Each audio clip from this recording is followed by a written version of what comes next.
on retrouve un banquier, Amadou Kane, actuel PDG de la BICIS, ancien responsable du département Afrique de BNP et Paribas. Le nouvel argentier de l'État du Sénégal capitalise une expérience de 30 ans. Il a les compétences requises pour gérer les finances publiques. Tout comme Eva Marie Kolsek à la santé. Elle est la première femme sénégalaise agrégée de médecine en 1984. 7 ans durant, elle a dirigé le département des politiques, stratégies et recherches de l'ONU-SIDA avant d'être directrice exécutive du programme Rollback Malaria. Ingénieur paysagiste, diplômé de l'École nationale des travaux publics d'Alger, Cheikh Bamba Dièye atterrit lui au ministère de l'aménagement du territoire et des collectivités locales, un domaine qu'il connaît bien, où son expertise pourra être valorisée. Même cas de figure pour Ali Haïdar, l'un des 100 écologistes les plus influents de la planète, selon le quotidien français Le Monde, un défenseur convaincu de l'environnement. L'écologie et la protection de la nature, c'est son dada. Lui, sa passion, c'est le sport. Son nom, El Hadj Malick Gakou. Il est désormais chargé de mettre en pratique la politique sportive du gouvernement. Ancien président du Guédiawaye Football Club et candidat malheureux à la présidence de la Fédération sénégalaise de football, El Hadj Malick Gakou est un homme du sérail. Un homme du sérail qui va siéger au Conseil des ministres aux côtés de l'artiste planétaire Youssou N'Dour, en charge du département de la culture et du tourisme. Sa célébrité et son carnet d'adresses seront sans doute mis à profit pour vendre la destination au Sénégal. Omar Diaw, bonsoir. Bonsoir Thierno. Est-ce qu'on peut dire que c'est finalement the right man at the right place? Ça, c'est une question qu'on peut bien effectivement se poser. En tout cas, on peut se demander si c'est un gouvernement de technocrates, beaucoup de gens le pensent. Je crois qu'à première vue, on se rend compte qu'il s'agit d'un gouvernement resserré, où Oumar Nying l'a dit, 24 ministres plus un ministre délégué, avec un large éventail de compétences, on va dire. Évidemment, il y a que l'économie domine, et surtout le secteur bancaire. La finance, les banques, les assurances, le marketing, mais il y a aussi d'autres scientifiques et d'autres techniciens. En tout cas, il y a divers domaines qui sont représentés, des médecins, des pharmaciens, des enseignants, des aménagistes, on l'a vu, et puis des écologistes, et puis un chanteur, et puis des informaticiens, ainsi que des juristes.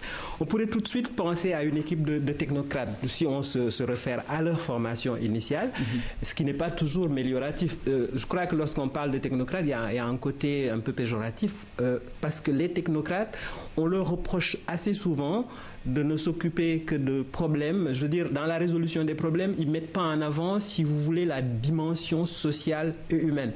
Un premier ministre banquier, un ministre des Finances banquier, les banquiers, ce ne sont pas toujours des philanthropes, mais je pense, j'espère qu'ils sauront que maintenant, ils ne sont plus derrière un comptoir de banque ou bien au-dessus de leur livret de compte.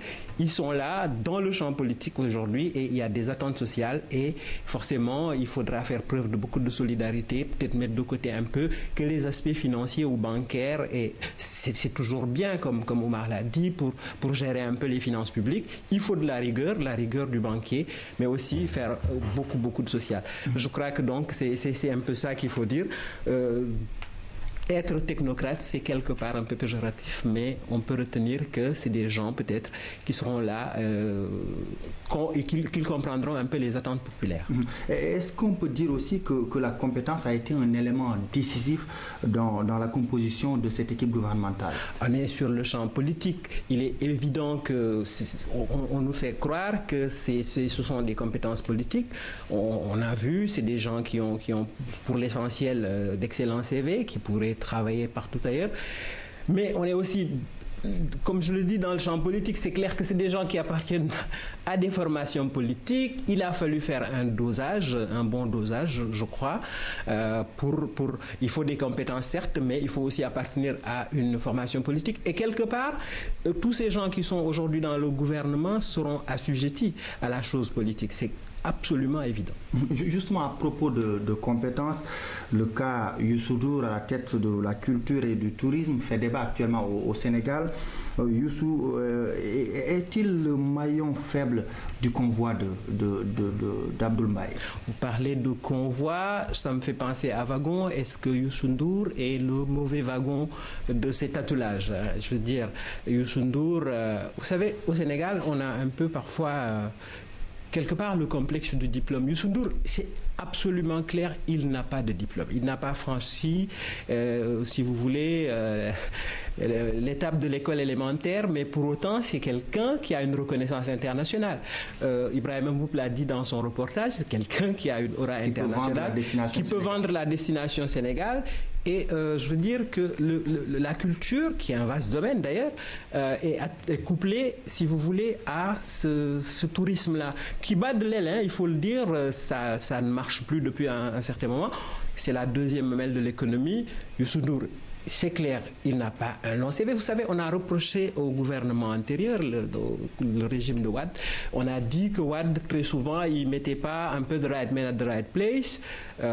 Bon, Youssou Ndour, je veux dire qu'en prenant Youssou Ndour, on apporte de l'eau au moulin de ces gens qui étaient les tenants de cette théorie, à savoir que, bon, on a peut-être récompensé quelqu'un, fait que bon, j'étais là, donc je dois avoir quelque chose. Est-ce qu'il s'agit de ça? Youssou Ndour, est-ce qu'il avait même lui-même besoin aujourd'hui d'être ministre? Quelque part, certainement. C'est une sorte de revanche sociale sur la vie qui n'a pas toujours été facile pour Youssou Ndour. Mais je crois que le mérite de Youssou Ndour aussi, c'est d'une certaine façon de n'avoir pas un énorme CV côté diplôme. Et sur son CV, il y a peut-être d'autres choses, mais de n'avoir pas des diplômes et d'avoir pu faire son chemin, tracer un peu son sillon et aujourd'hui être parmi un des artistes du monde les plus reconnus. Je crois que s'il faudrait le juger, il est peut-être trop tôt pour juger Youssou Ndour dans ce qu'il sait faire ou ce qu'il va réussir ou ne pas réussir, mais il est absolument évident que dans les ministères, ce ne sont pas seulement les ministres qui travaillent. Il y a tout un entourage autour des ministres et il me semble que s'il est bien entouré, s'il gère le ministère comme il a géré sa carrière et ses affaires. N'oubliez pas aussi que c'est un homme d'affaires. Mais ceux qui s'étonnent aujourd'hui de ce que Youssou Ndour en fait soit nommé ministre, n'oubliez pas que Youssou Ndour voulait être président de la République. Ce qui a empêché cela, ce qui a empêché en partie, je veux dire, c'est déjà la non-validation de sa candidature par le Conseil constitutionnel faute de signature.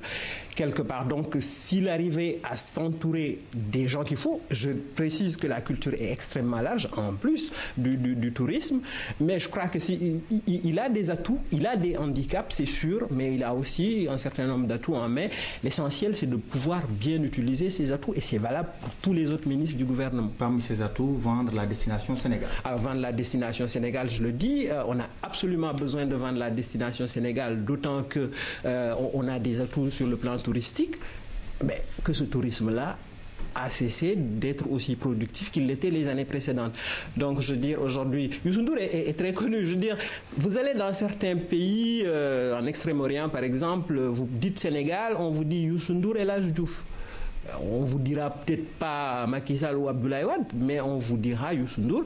Donc c'est quelque part un homme qui a certains atouts. Maintenant, par rapport au handicap, il faudrait qu'il puisse les identifier, s'entourer d'hommes qui pourraient l'aider à bien mener sa barque. Et merci. Tous les autres Sénégalais aussi à bien mener la barque Sénégal. Omar Diao, merci. C'est moi. Elles sont au nombre de 6. Les femmes du nouveau gouvernement, toutes ont des compétences avérées dans divers domaines. Leur mission aujourd'hui, leur passé, leur parcours avec Fanta Badji. 6 femmes sur 25 ministres. 3 d'entre elles ne sont pas en terrain inconnu pour avoir été ministres dans les précédents régimes. Pour elles, c'est le grand retour. Aminata Mbengue Ndiaye, militante chevronnée de la cause féminine. Elle a longtemps porté le combat pour l'amélioration des conditions de vie des femmes, notamment lorsqu'elle gérait le ministère de la Famille sous l'ère de Abdou Diouf. Originaire de Louga, une zone sylvo-pastorale, Aminata Mbengue Ndiaye a en charge le ministère de l'élevage. Ministre sous le régime de Abdou Diouf, Matassi Diallo revient 20 ans après. Vers les années 1990, elle était ministre des Sénégalais de l'extérieur et des émigrés. Dans ce gouvernement d'Abdoul Mbaye, elle se voit confier le département stratégique du commerce, de l'artisanat et de l'industrie. Matassi Diallo est aussi connue pour son militantisme et son engagement pour la promotion politique des femmes. Une autre qui revient aux commandes, il s'agit de Eva Marie Coll-Seck, médecin spécialiste des maladies infectieuses. Première ministre de la Santé du premier gouvernement de l'alternance, elle reprend ces départements qu'elle avait bien gérés et réformés. Eva Marie Coll-Seck a aussi siégé au niveau des instances internationales comme l'ONU-SIDA et l'Organisation mondiale de la santé. Les 3 autres ministres ont la particularité de n'avoir jamais siégé dans un gouvernement. Cependant, l'une d'elles, Khoudia Mbaye, fut conseillère technique du ministère de l'Environnement et de la Protection de la Nature du temps du régime socialiste. C'était de juin 1993 à septembre 1996. Elle reviendra ensuite en 2000 après l'alternance pour être directrice de cabinet du ministre de la Fonction publique. Khoudia Mbaye est le ministre de l'Habitat et de l'Urbanisme. Le ministère de la Justice est confié à la fonctionnaire internationale Aminata Touré. Elle aussi est dans son élément pour avoir toujours lutté pour une justice sociale. Aminata Touré dirigeait d'ailleurs le département des droits humains à l'UNFPA, le Fonds des Nations Unies pour la population. Aux commandes du ministère de la Femme, de l'Enfant et de l'Entrepreneuriat féminin, un agent de l'administration. Maria Massar travaille à la fonction publique, engagée politiquement et est la secrétaire administrative adjointe de l'APR. À présent, voyons ce que les Sénégalais attendent du nouveau gouvernement. Ils sont entre espoir de voir des changements et envie de voir la résolution de la question de la demande sociale. Le public ne connaît pas une grande partie des ministres, mais néanmoins, il accorde le bénéfice du doute. Oumindour, Yakar, espoir en Wolof. Au centre-ville. Voici ce qu'elle nous ramène. Des suffrages des Sénégalais. Au lendemain de la nomination de son premier gouvernement, ses compatriotes veulent encore y croire. Il a choisi des gens rigoureux et compétents. On espère juste que notre espoir ne sera pas déçu. Car les Sénégalais ont certes voté pour un autre, mais aussi et surtout pour une autre manière de gouverner. Ils le rappellent à celui qu'ils ont plébiscité le 25 mars. Il faut qu'ils surveillent mieux ces ministres pour éviter les dérives de ceux de l'ancien régime. Ces ministres, on se bouscule ce matin devant les kiosques à journaux de Dakar pour découvrir leur visage. Plusieurs d'entre eux sont en effet inconnus des Sénégalais. Mais pour eux, l'essentiel est ailleurs. C'est ce que ce gouvernement-là va offrir aux Sénégalais. Est-ce qu'ils seront en mesure de répondre aux attentes des Sénégalais? S'ils parviennent à répondre aux attentes des Sénégalais, moi je crois que le problème ne se pose pas. Et elles sont nombreuses ces attentes, de la réduction des coûts de la santé à la paix en Casamance, sans oublier la crise énergétique. L'urgence est partout, en particulier dans le respect d'une promesse électorale de Macky Sall. C'est la réduction drastique des denrées de première nécessité. Que ce soit Macky Sall, si les prix de riz baissent, ça se ressent sur le panier de la ménagère. Nous lui souhaitons la bienvenue à la tête du pays, mais il faut qu'il sache qu'on est fatigué, tout est excessivement cher. Autre dossier chaud du gouvernement d'Abdoul Mbaye, le sauvetage de l'année scolaire et universitaire, en péril après plus de 3 mois de grève des enseignants. L'éducation soit mieux gérée que le gouvernement passé. Le président doit veiller sur l'éducation des étudiants parce que nous rencontrons d'énormes difficultés. Vous entrez des fois dans les chambres où il y a 12, 13 étudiants à l'intérieur. Eux, ils ne peuvent pas étudier correctement. Bref, le premier gouvernement de l'ère Macky Sall n'aura pas le temps de chômer. Les Sénégalais lui souhaitent certes de réussir. Je crois bien que c'est des travailleurs. Mais ils avertissent, les longues périodes de grâce sont révolues au pays de la Teranga. Que Dieu les aide. Abdoul Mbaye s'est officiellement installé. Il a reçu le témoin des mains de Souleymane Ndéné Ndiaye. C'était tout à l'heure au building administratif au 9e étage. Nous voyons cela avec Mama Moussagnan. 5 avril 2012, 17h30 à la primature. C'est l'arrivée d'Abdoul Mbaye. Le nouveau chef du gouvernement vient prendre les témoins des mains de maître Souleymane Ndéné Ndiaye, celui-là même qui a occupé la station depuis le 30 avril 2009. Dans son bureau, il reçoit le nouveau Premier ministre en présence de ses collaborateurs. Les dossiers brûlants de l'heure sont remis aux nouveaux locataires des lieux. Sourire aux lèvres, les deux hommes échangent sur les dossiers. Quelques minutes après, ils rejoignent la salle de conférence, étroite à l'occasion. C'est pour dire au revoir pour l'un, assalamu alaikum pour l'autre au personnel de la primature. Ensuite, direction l'ascenseur pour le rez-de-chaussée. Sur place, une foule de journalistes, reporters, photographes, caméramans attend pour immortaliser la scène. Poignée de main, accolade, prière pour quelques secondes. Et voilà, le 12e Premier ministre de l'histoire du Sénégal quitte le building administratif. Le 13e PM de l'histoire du Sénégal entre pour démarrer une nouvelle ère, succédant ainsi à de grands hommes comme Mamadou Dia, Habib Thiam, Abdou Diouf. Moussagna, merci. À présent, ce communiqué de la Direction générale des élections dans le cadre des préparatifs des élections législatives de 2012. Le directeur général des élections convie les partis et coalitions de partis politiques à une réunion ce vendredi 6 avril 2012 à partir de 11h30. La rencontre se tiendra à la salle de conférence du ministère de l'Intérieur au 4e étage. Réunion d'urgence de la CEDEAO à Abidjan sur la situation au Mali. La CEDEAO privilégie la solution militaire, là où le Conseil de sécurité de l'ONU l'a rejeté.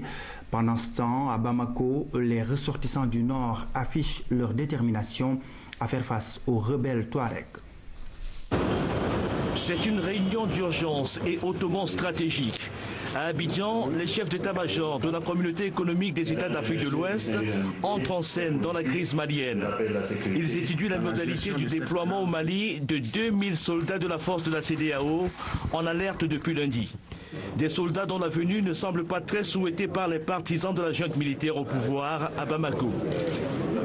La communauté internationale, surtout avec la CEDEAO, s'engage, je précise de façon illégale, donc pour intimer au Mali une voie à suivre. À Bamako, on semble moins préoccupé par les conclusions de la réunion d'Abidjan.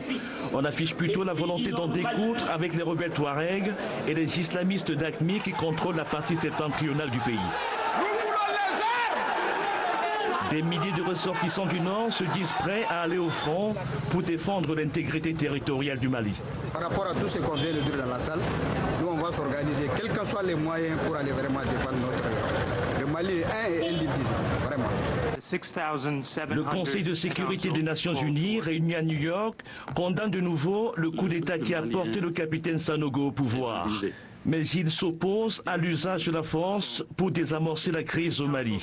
Le Conseil de sécurité appelle les rebelles à cesser immédiatement les hostilités et demande à toutes les parties en conflit au Mali de chercher une solution pacifique à travers un dialogue politique approprié. Sur la même ligne que le Conseil de sécurité de l'ONU, le ministre français des Affaires étrangères se dit favorable à une solution politique à la crise malienne. La communauté internationale se démarque donc de l'option militaire de la CEDEAO et des déclarations va-t-en-guerre des partisans de la junte au pouvoir à Bamako. Retour chez nous, la famille douanière à l'honneur, c'est devenu une institution à chaque célébration de la fête du 4 avril. Des agents ont été félicités, d'autres encouragés. Il y en a qui ont été primés pour leur effort consenti dans l'exercice de leurs fonctions. Amadou Arambay Thiam. Couronnement d'une longue carrière, une manifestation de remise de médailles est toujours un grand moment pour un agent exemplaire. La traditionnelle cérémonie commémorative du 4 avril est l'occasion pour la douane de fêter ses agents. La célébration de l'indépendance nationale marque une étape importante dans la vie de notre pays. Elle fait renaître en chacun de nous le sentiment d'appartenir à une nation fière et vaillante. Les hommes passent et les administrations demeurent. Cet adage confirme une loi naturelle du passage éphémère des mortels sur terre et dans les stations. Au moment où les nouvelles autorités du pays prônent la bonne gouvernance, le directeur général de la douane rappelle les principes qui fondent l'éthique de tout agent de l'État. Nous avons reçu hier le premier message du chef de l'administration du chef de toutes les administrations civiles et militaires, son Excellence Monsieur le Président de la République, qui a lancé un message pour plus de sobriété dans le comportement des agents publics. Et la dignité des fonctionnaires, c'est de rester fonctionnaires. Nous ne sommes soumis qu'à la loi, restons soumis à la loi sur le chemin de la bonne gouvernance pour que le Sénégal triomphe. Cérémonie sobre, mais solennelle et empreinte d'émotion, la remise des médailles d'honneur distingue l'engagement et l'abnégation d'hommes de valeur. Elle marque aussi la sympathie pour la mémoire des disparus qui ont servi la nation. Je remercie l'administration des douanes parce que après avoir fait 38 ans effectifs de service, vraiment c'est un grand bonheur de recevoir cette médaille honorifique qui est la médaille d'honneur de la douane. C'est un appel que je lance à la jeunesse sénégalaise, à mes jeunes collègues qui sont là, alors de redoubler d'efforts, d'avoir le goût du travail, donc pour avoir une performance économique, sociale pour notre pays. Témoignage de satisfaction et d'encouragement, ce moment qui consacre le mérite d'agents exceptionnels va constituer à coup sûr une émulation pour la jeunesse. De jeunes fonctionnaires qui vont sans doute suivre le sillage déjà tracé par leurs anciens. Puis au contrôle citoyen, c'est le nouveau projet du CONGAD financé par l'Union européenne. Le projet vise à consolider les acquis de la bonne gouvernance en mettant l'accent sur l'éducation et le foncier, nous dit Amsatou Sey. Ils sont venus de part et d'autre du Sénégal, Ziguinchor, Matam, Louga, en passant par Fatick et Thiès, pour finalement se retrouver à Dakar. Un atelier les réunit avec deux secteurs clés au centre des débats, l'éducation et le foncier. Et le projet va nous aider davantage à initier le dialogue autour de ces questions, mais aussi à trouver des moyens afin de pouvoir faire que la question foncière soit gérée d'une manière beaucoup plus efficiente au Sénégal pour éviter aussi des difficultés à notre peuple. Et ce que nous visons précisément, c'est comme dans d'autres secteurs, amener les acteurs de l'école, qui ne sont pas seulement du corps enseignant ou du ministère, mais également les parents d'élèves, les acteurs de la société civile, à prendre en charge cette question-là et à s'impliquer dans la gouvernance du système. Projet mis en œuvre de 2007 à 2009 puis renouvelé en 2012, cet atelier a pour objectif. Nous voulons que chaque franc utilisé dans le secteur soit bien utilisé pour qu'on ait des résultats probants en bout de chaîne. Le CONGAD est appuyé dans ce projet par l'Union européenne. Leur coopération n'est pas nouvelle dans le domaine. Organisation de la société civile, le CONGAD, à travers ses cellules régionales, s'engage dans la promotion de la bonne gouvernance. Aujourd'hui, 40 acteurs ont été formés et s'engagent à promouvoir leurs acquis dans leurs régions respectives. Dans les régions, chefs de village et religieux à l'école du Code de la famille, pendant 2 jours, ces notables se sont familiarisés aux textes qui régissent les familles. La rencontre s'est tenue à Djilor, c'est dans le Sine. Le reportage est signé Ibrahim Andong.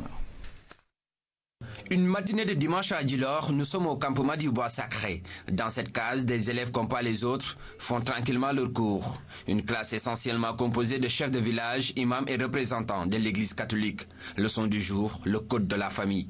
L'occasion qui m'a été offerte pour sensibiliser les chefs de village et les imams, après les Badjanougor, les sensibiliser sur certains termes du code de la famille, surtout sur la déclaration des naissances, des mariages et des décès. Ça, nous pensons que c'est des choses tellement importantes que le chef de village, qui est une autorité, l'imam, le représentant de l'église et la Badjanougor, ce sont les personnes qui gèrent tout dans le village. C'est pourquoi on est en train de les renforcer en capacité à travers l'appui de nos partenaires qui sont en Italie et l'ONG Yunga pour la paix. Donc, ces personnes âgées vont le temps d'un week-end retourner à la phase initiale. C'est l'objectif, s'imprégner des dispositions du Code de la famille. Je trouve que c'est une très bonne formation qui permet quand même aux chefs de village d'accomplir correctement leurs tâches au sein de la population. Bon, il y a beaucoup sur les thèmes, nous pouvons retenir par exemple le problème des bulletins de naissance. Vous savez que nos populations jusqu'à présent sont analphabètes et la plupart d'entre elles bon, quand l'enfant est né, il ne s'occupe pas de la pièce d'identité, la pièce d'état civil. Cette formation permettra aux chefs de village et aux femmes d'être au même niveau d'information, de quoi faciliter le travail des Badianougor sur le terrain. Après ça va former les Badianougor et former les chefs de village. Les chefs de village, les imams, les chefs coutumiers et les représentants de l'Église catholique. Cette formation va permettre de mettre au même niveau d'information que les Badianougor et les chefs de village. Conscients de l'importance de la formation, les participants n'hésitent pas à braver le chaud soleil à pied ou à cheval. Pour eux, le jeu en vaut la chandelle. Retour à Dakar avec la faculté de médecine de Dakar qui a un nouveau bureau qui s'occupe de la promotion de l'accès au traitement. Le bureau régional s'intéresse aux personnes qui ont contracté le paludisme. Il aura aussi pour mission de fournir une information complète sur la maladie. Les détails avec Diana Badia. Après les Kenyans, c'est au tour du Sénégal d'inaugurer le bureau régional Afrique de l'Ouest. Il couvre une partie de l'Afrique centrale. Cette initiative du réseau mondial de lutte contre le paludisme a des objectifs clairs. L'objectif, c'est de permettre que tous les patients qui souffrent du paludisme puissent avoir accès à un médicament efficace et un traitement efficace. Ce que nous essayons de faire d'abord, c'est de mettre à la disposition des décideurs politiques les outils d'information. Le paludisme, le moustique ne connaît pas de frontières du tout, passe d'une frontière à l'autre. Il vaut mieux, il est bon que tous les pays de la sous-région travaillent avec les mêmes méthodes. Ce bureau va permettre aux chercheurs de mieux faire face à la propagation du paludisme et le choix porté sur le Sénégal n'est pas fortuit.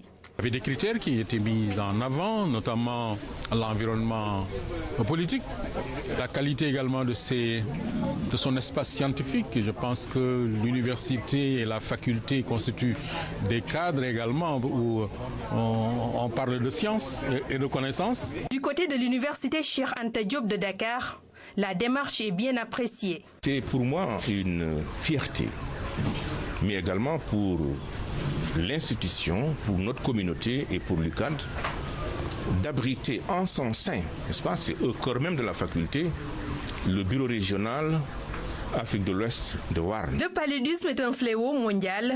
L'Afrique subsaharienne est la partie la plus touchée. Les autorités espèrent que ce projet va aider à éradiquer cette maladie qui se transmet par un moustique femelle.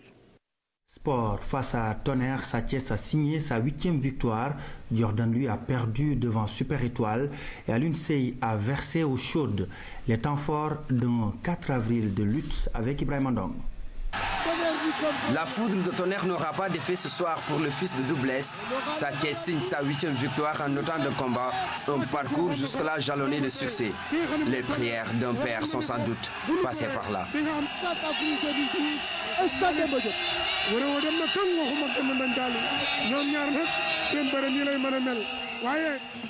Après un round d'observation marqué par un balancement de bras, les choses sérieuses commencent. Sa Thiès déclenche les hostilités avec une rafale de coups de poing, enchaîne une action qui sera fatale à son adversaire.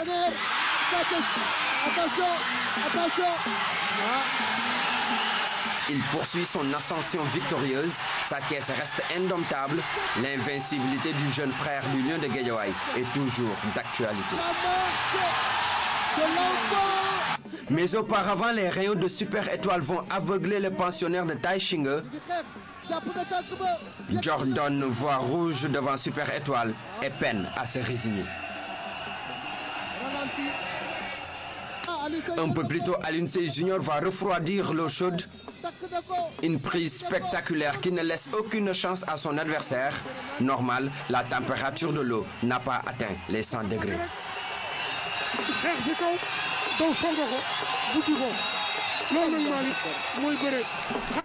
Alioune Seye verse ou renverse eau chaude. Abibou Mbaye vous donne rendez-vous plus tard pour le journal du soir. En attendant, c'était tout pour ce grand journal. Rendez-vous demain 20h, Inch'Allah.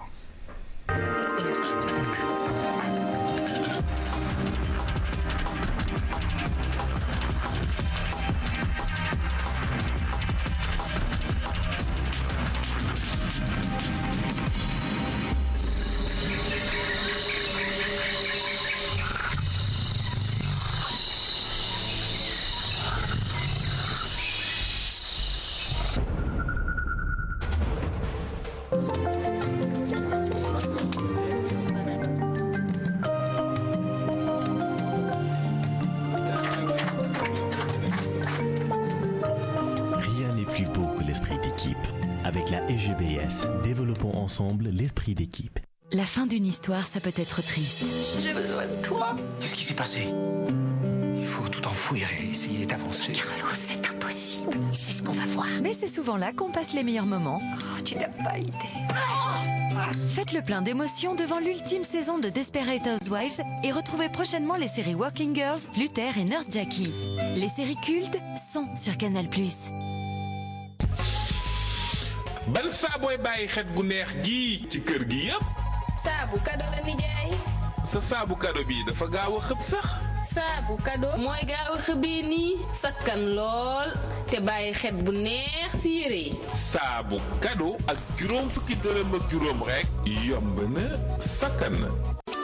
Du 2 au 14 avril, fêtons l'indépendance dans toutes les boutiques Edens Delton, la première compagnie pétrolière sénégalaise. Depuis 12 ans, nous nous efforçons d'allier modernisme et innovation, professionnalisme et passion pour le bonheur de notre clientèle. Venez vite découvrir dans notre réseau de boutiques Edens les produits Made in Sénégal avec nos partenaires Orange, Sofiex, Soboa, Laiterie du Berger, Patisen, Mamel Diabot, La Couronne, Saprolé, Gina, Super et Kumba. Venez apprécier le savoir-faire de nos entreprises locales. Du 2 au 14 avril, vivez au rythme du consommé local dans les boutiques Edens. De nombreux cadeaux vous y attendent.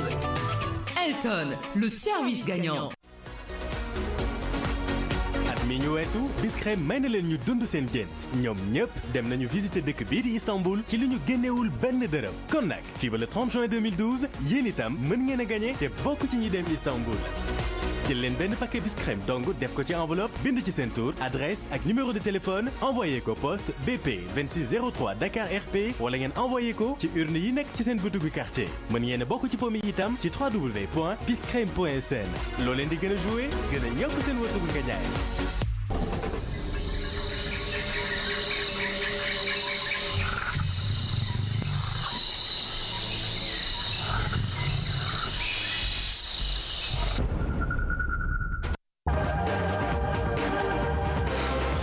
Le tiercé carte plus quinte plus prix des écuries du château benn course de plat bu fukki fas ak juróom-ñaar rang ci 2500 mètres la maison Lafite dawal tey arrivé bi nii la tëddee 6 13 5 7 as rapport yi tamit fayagum na ordre tiercé 275 000 francs désordre tiercé 55 000 francs ordre carte kenn na jàppul carte bi ci ordre désordre carte 468 500 francs bonus 3 12 500 francs ordre quinte kenn na jàppul quinte bi ci ordre Lonase berndeel leen si benn cagnotte bu toll si 2 806 500 francs fas yéene leen ko tegal ci quinte ëllëg bi désordre quinte 503 000 francs bonus 4 16 500 francs couplet gagnant 55 000 francs, couplet placé A,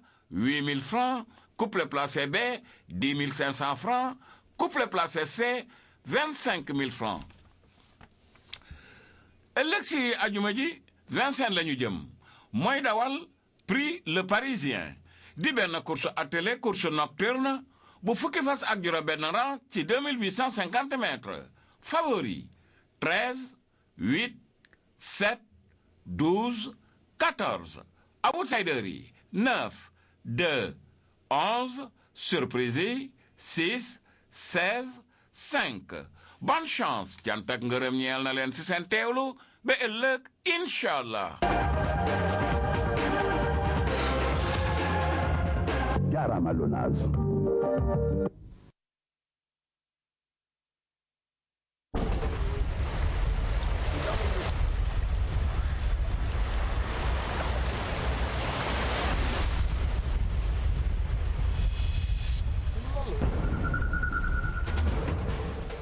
bokki Sénégal olof Njaay ne weddi gis bokku ci ambassadeur u SONES ak SONES ñoo fas yéenee waxtaan ak yéen naka la ñuy sàmme ndox ba mu ñoŋ ba képp koo xam ni mbindaafoon nga dëkk ci biir réew mi ak li ko wër rawatina doom aadama yi góor ak jigéen mën a am ndox mu baax ndax dañu wax ne ndox mooy dëkkandoo bi gën ci nit ndox mooy ki nga xam ni bu nit ñëwee jamono ndoxoy jëkk ci yow waaye su nit génnee jamono ndoxoy mujj ci moom ñu ne kan mooy ndox mooy ki nga xam ni mooy laabal nit ngir diineem mën a sax waaye mooy defar nit ngir mu am wér gu yaram gu mucc ayib gouvernement Sénégal jël service bi dénk ko SONES jël ñaari téeméeri milliards yu topp defar ay usine ak ay tuyau ak mbànd yoo xam ne ñooy denc ndox mi loolu moo tax nag SONES jóg di wax ni nañu sakkanal ndox te yaxanal ko nan lañ koy sakkanalee képp kuy jàpp jëlal satala bu fekkee da ngay def brosse à dents jëlal sa loxo def ci ndox mi tëj robinet bi soo borosoo ba pare layal ngi sa gémmiñ bu ko defee ndox du yàqu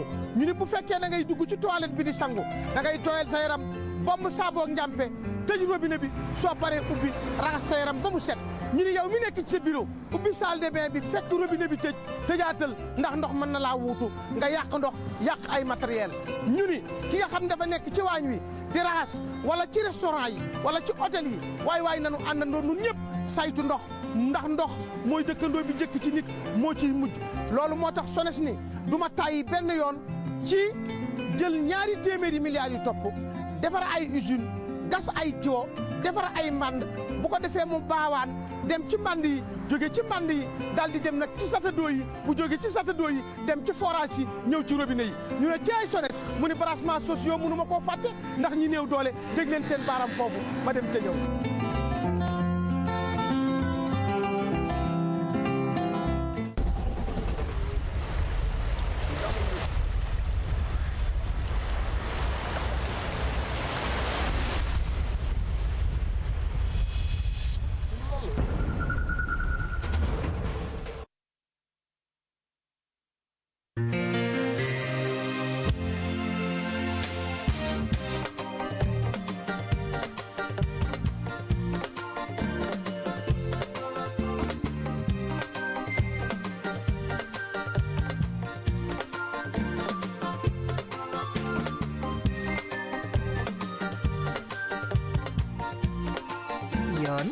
askan bi la fi nekkal maison de justice moo leen di may samp mbootaay bii nga yaa ngi ci wéyati encore